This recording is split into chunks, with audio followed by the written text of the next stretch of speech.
Everyone, आज हम आपको प्रेजेंट कंटीन्यूअस टेंस के बारे में बताने जा रहे हैं। पिछले वीडियो में आपने देखा कि प्रेजेंट इंफिनिट टेंस के बारे में बताया गया है और जैसा कि आप जानते हैं कि टेंस ही ग्रामर की सबसे बहुत ज़रूरी पार्ट होता है, बैकबोन होता है एक प्रकार से। यदि टेंस की जानकारी नहीं है तो हम इंग्लिश ग्रामर, इंग्लिश के सेंटेंस नहीं बना पाएंगे, न तो इंग्लिश बोल पाएंगे और न ही समझ पाएंगे।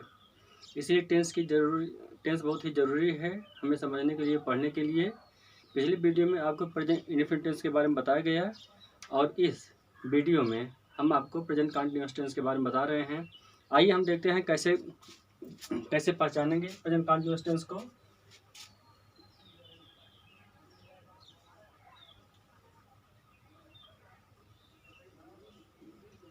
Present continuous tense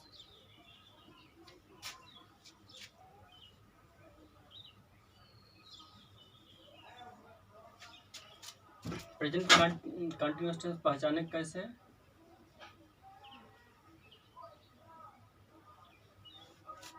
present continuous tense की पहचान में हम देखते हैं कि वाक्य के अंत में रहा है,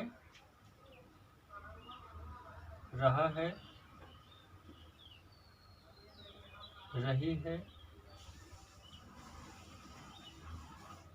रहा हूँ,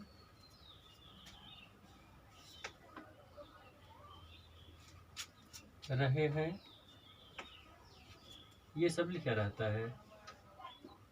मतलब ये प्रेजेंट कंटीन्यूअस टेंस का सेंटेंस है तो वाक्य के अंत में रहा है, रही है, रहा हो, रहे हैं लिखा रहता है। जैसे वह पढ़ रहा है, मैं खेल रहा हूँ, बच्चे विद्यालय जा रहे हैं, ये सारी चीज़ें इस सेंटेंस के वाक्य के अंत में लिखा रहता है। अब हम इसके रूल्स देखते हैं कि हम इसका ऐसे ट्रांसलेशन जब हम इसका करेंगे तो क्या क्या रूल रहेंगे, कैसे कैसे हम उसको लिखेंगे। हम इसका देखेंगे रूल्स।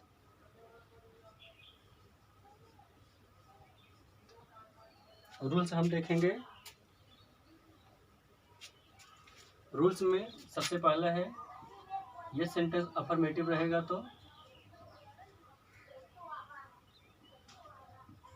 अफर्मेटिव सेंटेंस रहेगा तो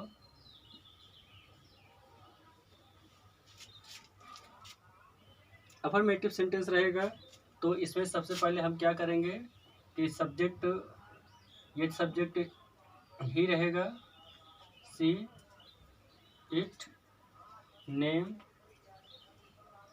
और सिंगुलर नंबर रहेगा। सिंगुलर नंबर मतलब एक वचन, जैसे बच्चा, एक लड़का, इस ढंग से रहेगा।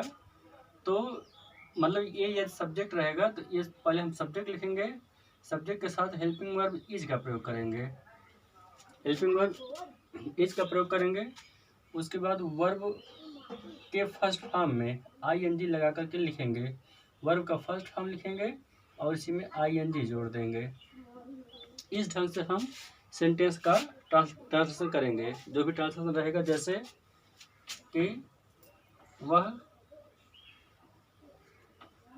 लिख रहा है,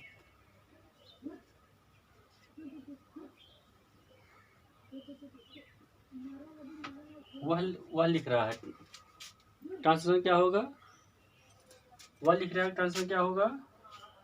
वह की इंग्लिश हम पहले लिखेंगे ही, और जब हम वह की इंग्लिश लिखिए ही तो उसके बाद हम क्या करेंगे कि हेल्पिंग वर्ब लगाएंगे, इज लगाएंगे। लिखना की इंग्लिश क्या होती है? राइट होती है, और राइट के फर्स्ट फॉर्म में आईएनजी लगा देंगे। तो इस ढंग से इसका ट्रांसलेशन होगा, वह लिख रहा है, ही इज राइटिंग। इसी ढंग से जितने भी सेंटेंस होते हैं जिसमें वाक्य अंत में रहा है, रही है, रहे हैं सब दिया रहता है, उसमें हम सब्जेक्ट लिखेंगे, उसी के अनुसार जो है हेल्पिंग वर्ब का प्रयोग करेंगे। अब देखिए, ये तो पहला रूल था कि हेल्पिंग वर्ब ये सब रहेगा। दूसरा, यदि हेल्पिंग वर्ब यदि इसमें सब्जेक्ट आई रहेगा तो उसके साथ हेल्पिंग वर्ब एम का प्रयोग करेंगे, और यदि प्लूरल नंबर रहेगा, यू, वी, दे और प्लूरल नंबर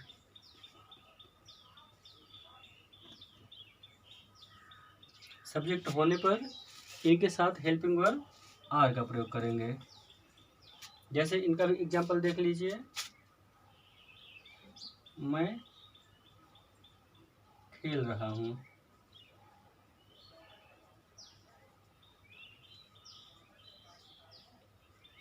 मैं खेल रहा हूँ, यह सेंटेंस मैं खेल रहा हूँ। अब इसका हम ट्रांसलेशन करेंगे तो सबसे पहले सब्जेक्ट लिखेंगे। अब हम देखते हैं कि हम इसका ट्रांसलेशन करेंगे। मैं खेल रहा हूँ, सब्जेक्ट आई रहेगा, मैं की इंग्लिश आई के साथ हम किस हेल्पिंग वर्ब का प्रयोग करेंगे? एम। आई के साथ एम का प्रयोग करेंगे। और खेलना की इंग्लिश क्या होती है? प्ले। और उसमें क्या लगा देंगे? ING लगा देंगे।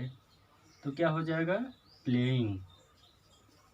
क्या हो जाएगा? प्लेइंग। इस तरह से इसका ट्रांसलेशन हो जाएगा। मैं खेल रहा हूँ, क्या ट्रांसलेशन क्या हो जाएगा? I am playing.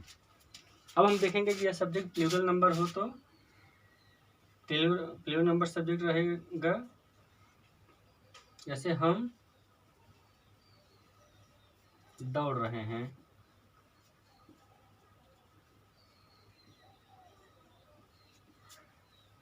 हम दौड़ रहे हैं, ये सेंटेंस है।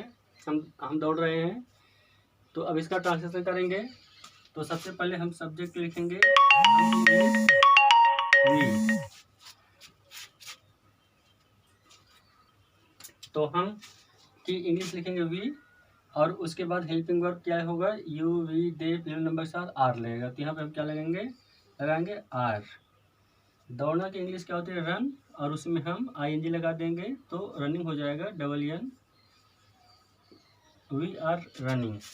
तो इस ढंग से यदि अफर्मेटिव सेंटेंस दिया गया रहे तो हम इस रूल का प्रयोग करके प्रेजेंट कंटीन्यूअस टेंस के सेंटेंस का ट्रांसलेशन करते हैं। अब हम देखते हैं कि जैसे अभी आपको हम अफर्मेटिव सेंटेंस होने पर कैसे ट्रांसलेट करेंगे इसके बारे में बताया गया। हम देखते हैं कि यह सेंटेंस नेगेटिव हो, ये दूसरा रूल रहेगा। नेगेटिव सेंटेंस होने पर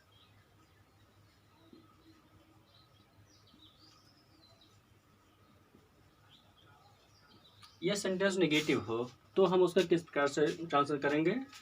नेगेटिव सेंटेंस होने पर बहुत सिंपल सा रूल है। पहले हम सब्जेक्ट लिखेंगे, उसके बाद इज एम आर का प्रयोग करेंगे जो मतलब हेल्पिंग वर्ब है, और उसके बाद नॉट लगाएंगे, फिर वर्ब लिखेंगे और वर्ब में ING जोड़ देंगे। एकदम सिंपल सा रूल है। इसी ढंग से हम ट्रांसलेशन करेंगे। जैसे बच्चे नहीं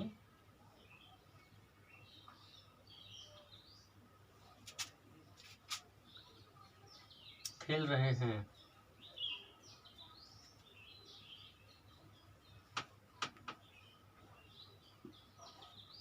बच्चे नहीं खेल रहे हैं, ये है सेंटेंस। और हम इसका ट्रांसलेशन जब करेंगे तो बहुत सिंपल सा रूल है। पहले सब्जेक्ट लिखेंगे, फिर हेल्पिंग वर्ब में से जो सब्जेक्ट रहेगा उसी के हिसाब से हेल्पिंग वर्ब लिखेंगे, फिर नेगेटिव नॉट का प्रयोग करेंगे और वर्ब के फर्स्ट फॉर्म में ING लगा देंगे। क्या होगा अभी सेंटेंस देखेंगे।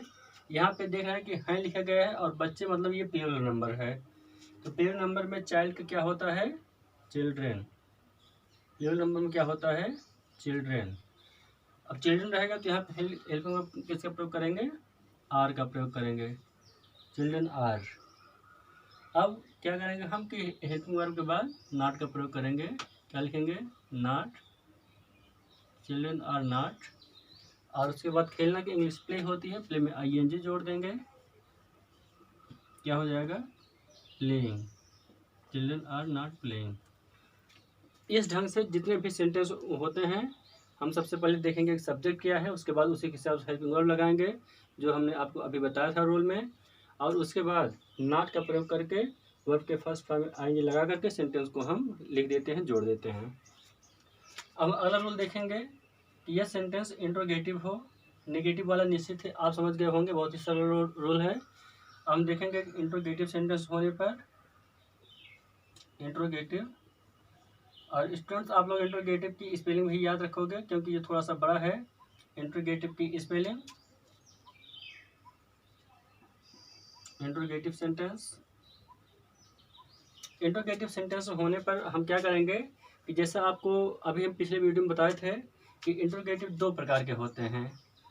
पहले प्रकार में क्या शब्द कहाँ रहता है, क्या शब्द वाक्य के बीच में रहता है। कहाँ रहता है, वाक्य पहले रहता है क्या शब्द। तो मतलब एक प्रकार ये होता है कि जब क्या शब्द वाक्य पहले रहे तब हम क्या करेंगे, हेल्पिंग वर्ब पहले लिखेंगे। हेल्पिंग वर्ब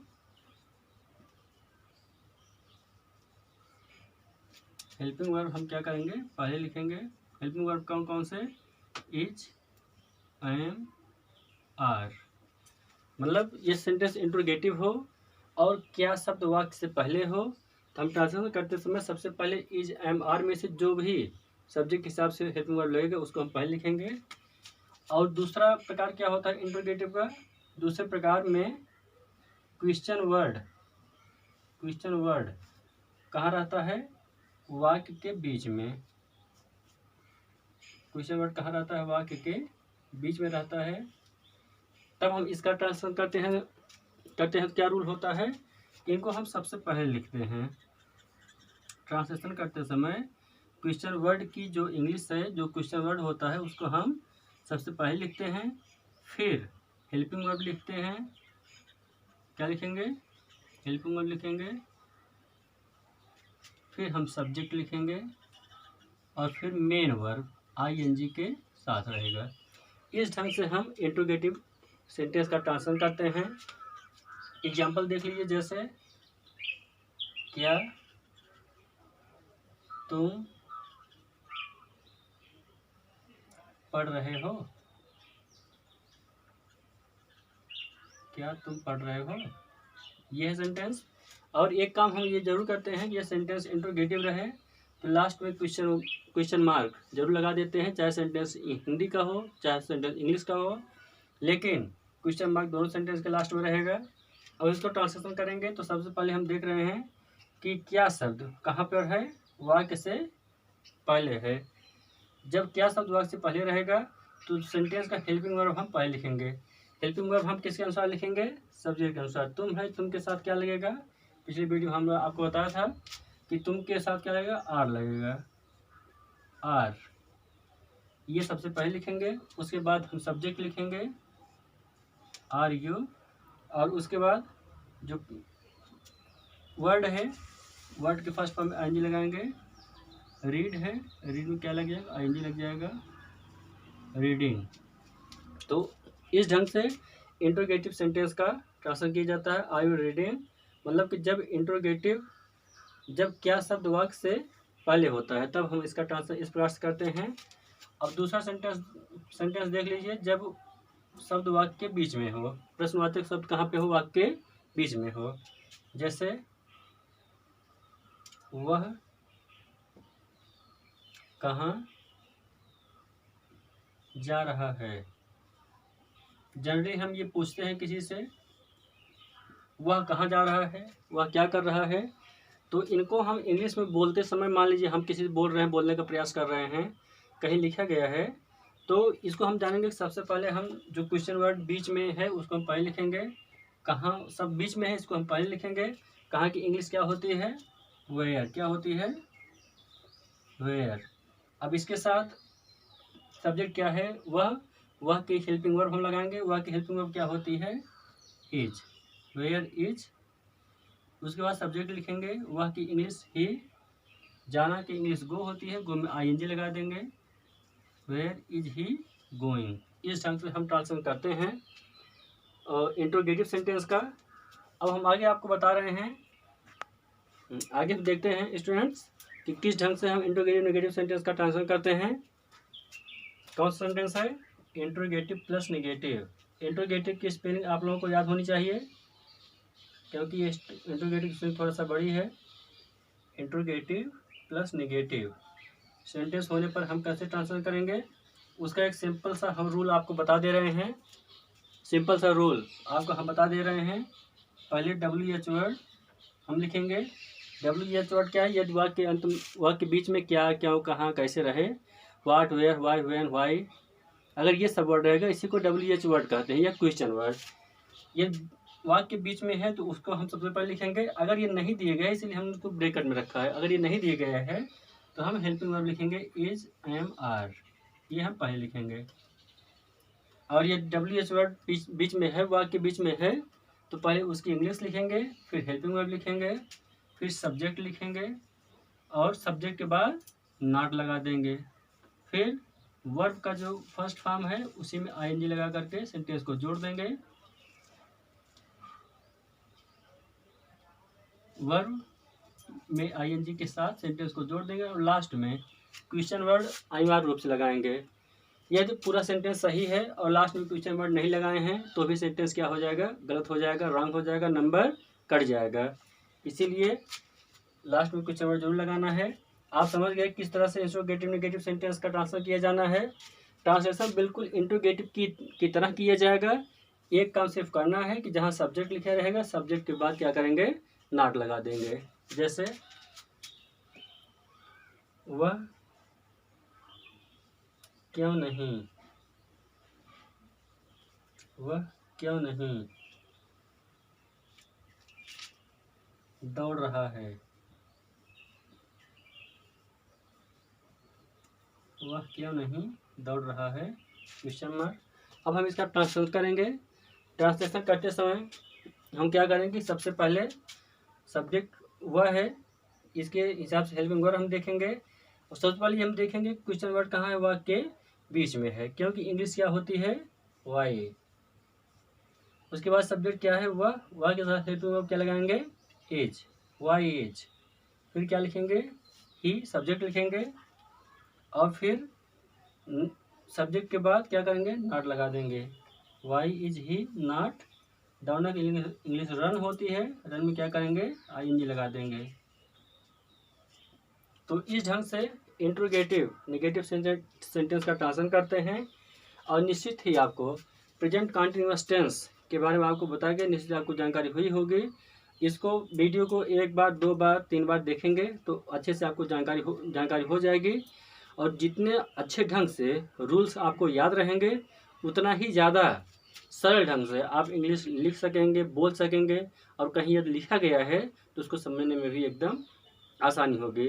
तो आप निश्चित ही इस रूल्स को याद करें और याद करने के बाद जो है इसको कई बार प्रैक्टिस करें। हमारा वीडियो देखें, वीडियो को जरूर ही लाइक करें, सब्सक्राइब करें।